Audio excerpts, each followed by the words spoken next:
Hello, my name is Keith Fells, and for my project I decided to build the Sallisbury Cathedral out of gingerbread.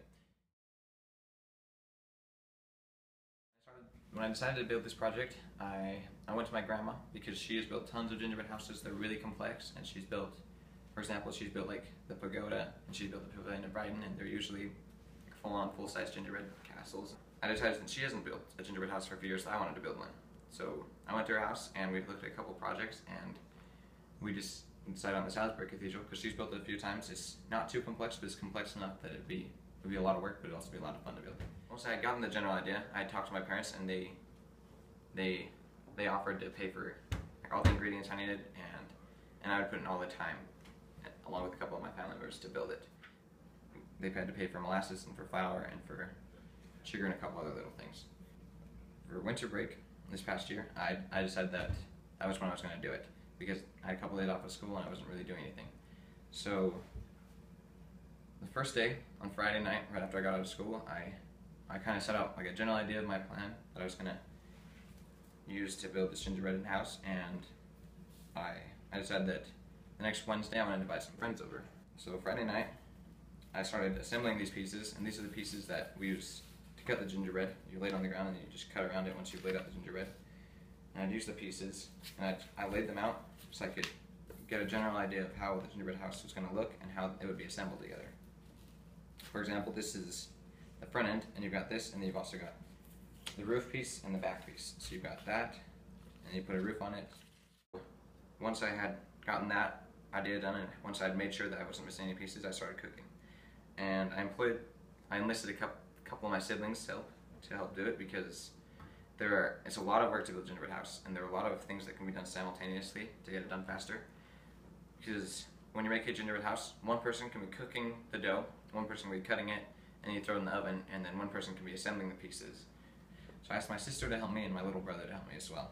When we were working on it, I was usually the one that was just cooking and then kind of just managing everything else and watching, making sure they were assembling it right or cutting the pieces good. And if they had any questions, then they would come to me to do it. But then usually my sister was assembling the pieces. So once they'd been cooked and put in the oven, she would take them out of the oven and then let them cool for a few minutes, and then we'd use frosting to essentially just glue the pieces together. Along the way through the project, we were building it, and we realized that some of the pieces weren't quite good enough. They weren't like quite up to the right quality that we wanted. Like they were overcooked, or they were just falling apart because they were really crumbly. So we'd like recut them out and just remake them after. So we'd get the dough, we'd make it, mix the molasses and flour and butter and stuff together, and then we'd roll it out about that thick, and then we had to cut it. And if the pieces didn't quite turn out good enough, or if they didn't look very good, if they were crumbling, because crumbling pieces can't hold up the whole cathedral, then we had to remake them. And once we'd gotten a little way through, we realized that we wanted a board to put it all on so we could move it if need be. So we went out into our garage, and we found a board that it wasn't quite long enough. I mean, it wasn't quite wide enough, but it was really long, but it was probably about 2 inches too thin for the cathedral.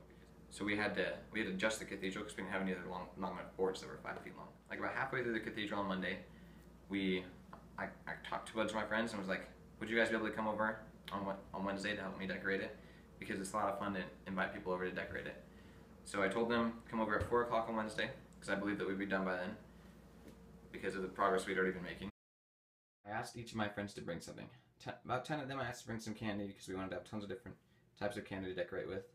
And 2 of them to bring cake decorators, because you can put frosting in them to have more people decorating at the same time, which just makes it more efficient and more effective and more fun for everyone. I also asked a couple of my friends to bring some pizza and some drinks for dinner, so we could have something to eat. And so once we had it built, it was about 2 o'clock on Wednesday, so about 2 hours before the party, that we had it finished. And after you build a gingerbread house, the best part of it is you get to demolish it. Okay, I'm ready. Okay, ready, set, go!